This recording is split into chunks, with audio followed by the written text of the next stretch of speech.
Dangerous people always choose solitude, not because they hate humanity, but because they understand something that social creatures never grasp. Friedrich Nietzsche, the philosopher who spent years in self-imposed isolation, creating ideas that would reshape human consciousness, knew that the most powerful individuals are not those who need crowds to validate their worth, but those who can sit alone with their thoughts and emerge stronger, clearer, more authentically themselves. Have you ever noticed how some people seem to radiate a quiet intensity that makes others uncomfortable? They don't seek attention, yet they command it. They don't chase social approval, yet others are drawn to their mysterious self-sufficiency. They don't explain themselves, yet their presence speaks volumes about inner strength that most people lack. These are the dangerous ones. Dangerous not because they harm others, but because they expose the weakness of those who cannot bear their own company. Most people fear solitude because it forces them to confront who they really are beneath the masks, the roles, the constant need for external validation. They fill every moment with noise, distractions, social interactions, anything to avoid the terrifying silence where their authentic self might emerge. They mistake loneliness for solitude, weakness for connection, dependency for love. They never discover that the most dangerous power a human being can possess is complete comfort with their own existence. But Nietzsche saw that this fear of solitude isn't just personal weakness, it's the foundation of all social control. Societies need people who cannot bear to be alone, because alone, people cannot be easily manipulated, controlled, or directed. When you need others for your sense of identity, meaning, and worth, you become dependent on their approval, their attention, their validation. You become predictable, manageable, safe. The dangerous ones refuse this dependency. They choose solitude not as escape from life, but as preparation for it. In the silence, they develop ideas that crowds would reject. In isolation, they cultivate strength that social approval cannot give or take away. In aloneness, they discover truths that groupthink obscures. They become dangerous because they become ungovernable, uncontrollable, authentically free. If you want to understand why choosing solitude is the most radical act of rebellion in a world designed to keep you dependent on others' opinions, and how this choice transforms you into someone who cannot be manipulated, controlled, or broken by external circumstances, subscribe to the channel and hit the notification bell so you don't miss our insights on authentic power and psychological independence that can revolutionize your relationship with yourself and the world. Today, I'm going to reveal the 4 ways that dangerous people use solitude as their weapon of choice, not against others, but against the forces that try to diminish their authentic power.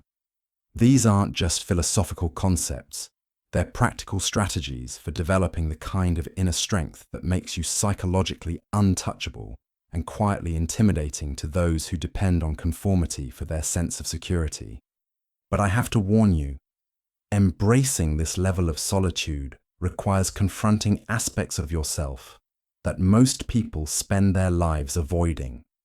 The first way dangerous people use solitude is for what Nietzsche called the creation of personal values in the absence of social pressure. Most people's values aren't really their own. They're borrowed, inherited, or adopted to fit in with whatever group they want to belong to. In solitude, dangerous people strip away these external influences and discover what they actually believe, what they genuinely value, what principles emerge from their own experience rather than others' expectations. This process is dangerous to social order because it creates individuals who cannot be controlled through shame, guilt, or the fear of social rejection. When your values come from your own authentic engagement with existence, rather than your desire to be accepted by others, you become immune to manipulation tactics that depend on your need for approval. You develop what Nietzsche called nobility of character. not based on birth or status, but on the courage to think and live according to your own discoveries. Think about how most people make decisions. They consider what their family will think, what their friends will say, what society approves of, what their culture considers normal or acceptable. They rarely ask what they actually believe is right, what serves their authentic growth, what aligns with values they've developed through their own reasoning and experience. This dependence on external moral guidance keeps them safe, predictable, and ultimately weak. Dangerous people use solitude to develop what Nietzsche called self-legislation, the ability to create laws for themselves based on their own nature rather than accepting rules imposed by others. This doesn't mean becoming immoral or antisocial. It means developing such a deep understanding of your own character that you can determine what behaviors serve your highest potential and what behaviors diminish it.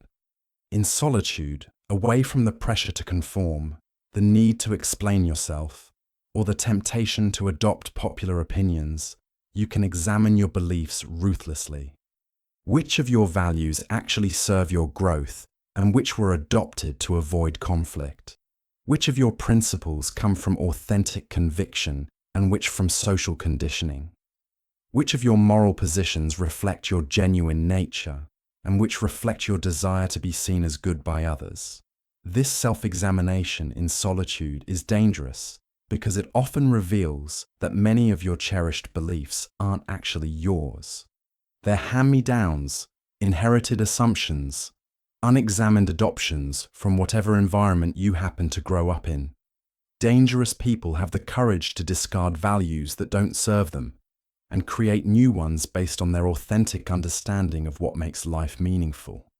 The social world finds this threatening because it means you can no longer be controlled through appeals to conventional morality, traditional expectations, or popular opinion.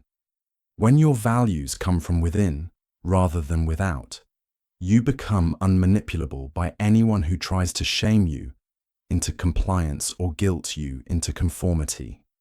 The second devastating way dangerous people use solitude is for what Nietzsche called the cultivation of intellectual independence through protected thinking time.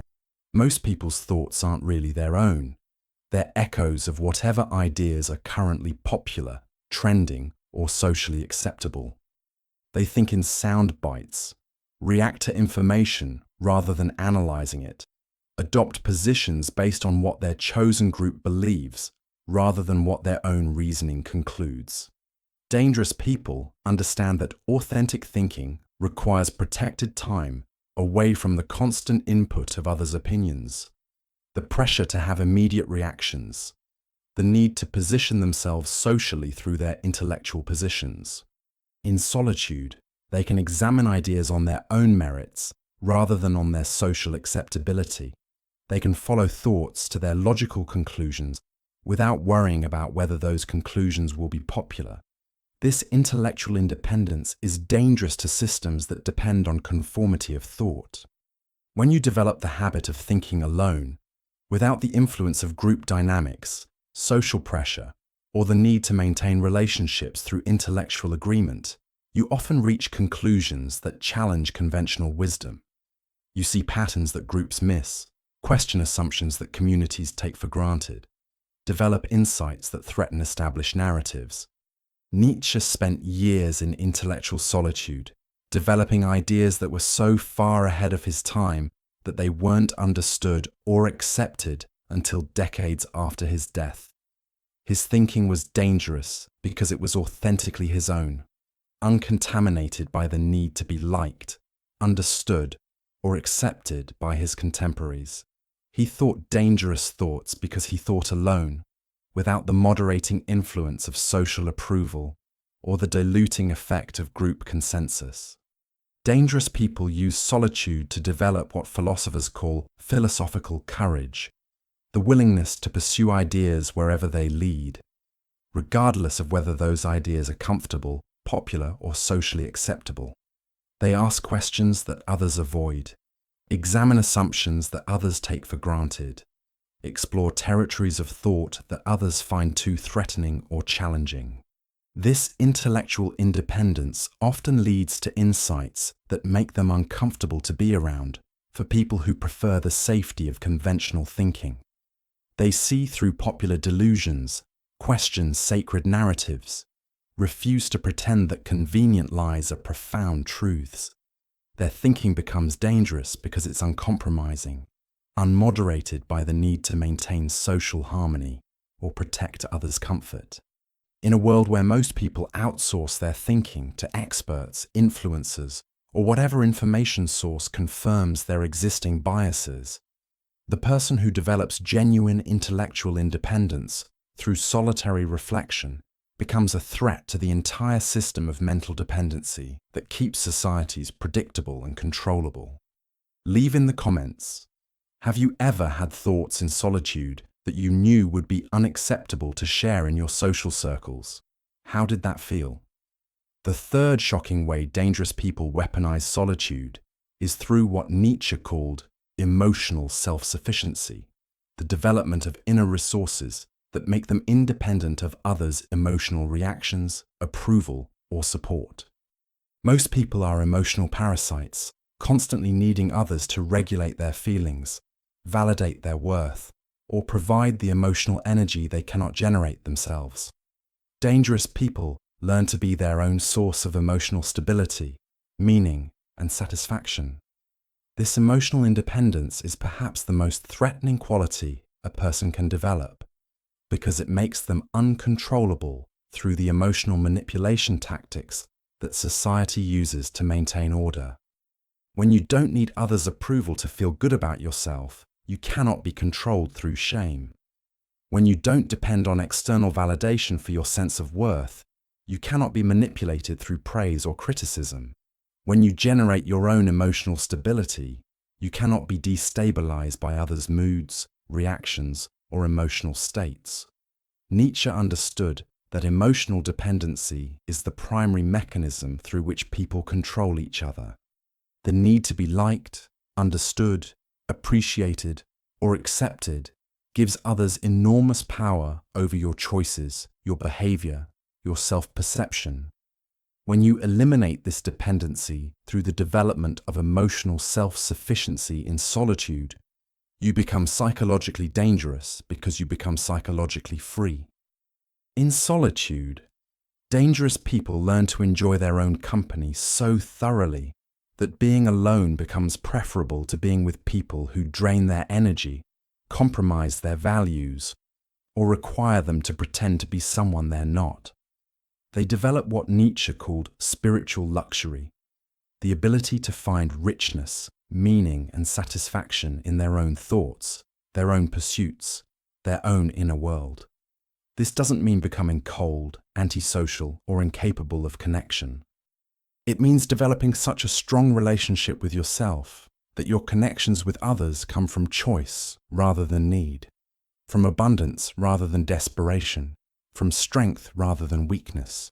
You relate to others as an emotionally complete person rather than someone looking for others to fill internal voids. People find this emotional self-sufficiency threatening because it exposes their own emotional neediness, their dependency on others for their sense of identity and worth. When they encounter someone who genuinely doesn't need their approval, their validation, or their emotional support, they realize how much of their own power they've been giving away through their emotional dependencies. Dangerous people use solitude to develop what psychologists call secure attachment to themselves, the ability to provide their own emotional regulation, self-soothing, and internal validation. They become their own best company, their own source of encouragement, their own provider of meaning and purpose. This makes them dangerous because they cannot be emotionally manipulated, controlled through relationship dynamics, or held hostage by others' emotional reactions. And here's what will absolutely terrify most people. The fourth way dangerous people use solitude is for what Nietzsche called becoming who you are, through the stripping away of all social personas and false identities. Most people don't know who they really are because they've never spent enough time alone to discover their authentic nature beneath all the roles they play, masks they wear, and identities they've adopted to fit into various social contexts. Dangerous people use solitude as a laboratory for self-discovery, systematically removing every layer of conditioning, expectation, and social programming until they reach their authentic core. This process is dangerous because it often reveals that much of what they thought was their personality was actually just adaptation to circumstances. Much of what they thought were their desires were actually inherited wants. Much of what they thought was their character was actually learned behavior designed to gain approval or avoid rejection. In the silence of solitude, when there's no one to impress, no role to play, no image to maintain, dangerous people discover who they are when all the pretense falls away.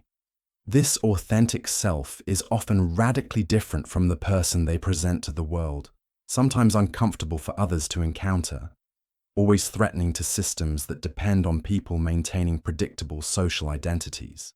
Nietzsche spent years in solitude, discovering and creating who he was beyond the expectations of his academic career, his family's wishes, his culture's definitions of acceptable behavior. This process of authentic self-discovery made him dangerous because it made him uncontrollable. When you know who you really are, you cannot be convinced to be someone else. When you're comfortable with your authentic nature, you cannot be shamed into changing to accommodate others' comfort. This authentic self-discovery in solitude often reveals capacities, desires, and qualities that don't fit conventional categories or social expectations. Dangerous people discover they're capable of thoughts others find disturbing, drawn to pursuits others find incomprehensible, motivated by values others find threatening. They learn to embrace these authentic aspects of themselves rather than hiding them to maintain social approval. The process of becoming who you are through solitude is dangerous because it creates individuals who cannot be categorized, predicted, or controlled through conventional social mechanisms. They don't fit into neat boxes, don't respond to standard motivations, don't conform to expected patterns of behavior. They become wildcards in social systems that depend on predictability. People find authentic individuals threatening because authenticity demands authenticity in response. When you encounter someone who has done the work of discovering who they really are, you're confronted with your own inauthenticity, your own masks, your own refusal to face who you might be if you had the courage to strip away your social programming. Dangerous people use solitude to develop what Nietzsche called amor fati, love of their own fate, including all the aspects of themselves that don't fit social expectations. They learn to love their darkness as well as their light, their complexity as well as their simplicity, their contradictions as well as their consistencies. This self-acceptance makes them dangerous because they cannot be controlled through shame about their nature or guilt about their desires. And this brings us to Nietzsche's ultimate insight about why dangerous people always choose solitude. He understood that solitude isn't escape from the world. It's preparation for engaging with the world from a position of authentic strength rather than dependent weakness. When you've developed your own values, your own thinking, your own emotional resources, and your own authentic identity through solitary work, you enter social situations as a complete person rather than someone looking for others to complete you.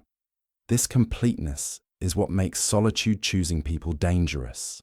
They don't need your approval, so they cannot be controlled through your disapproval.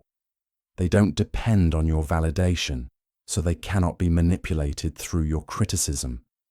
They don't require your understanding, so they cannot be pressured to conform to your expectations.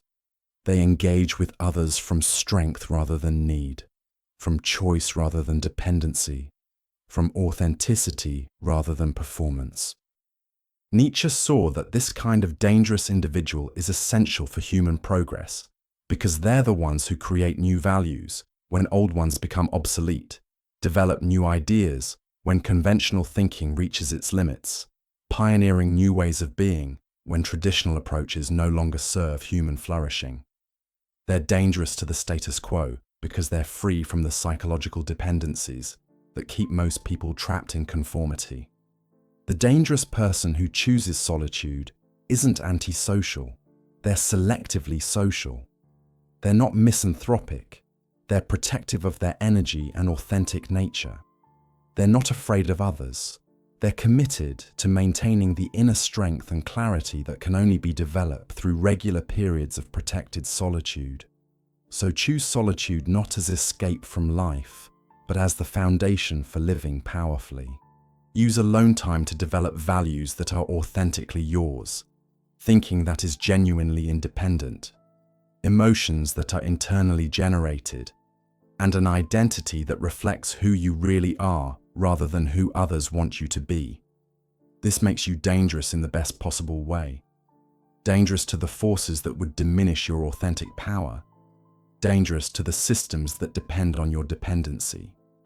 If this video helped you understand why solitude is a choice of strength rather than weakness, hit that like button. Share it with someone who needs to discover their own dangerous power, and subscribe for more insights on authentic strength and psychological independence. And tell me in the comments, what have you discovered about yourself in solitude that you never knew in company? I'm curious to hear about your journey toward becoming dangerously authentic. Because when you choose solitude wisely, you don't become isolated from the world. You become immune to its attempts to make you smaller than you actually are.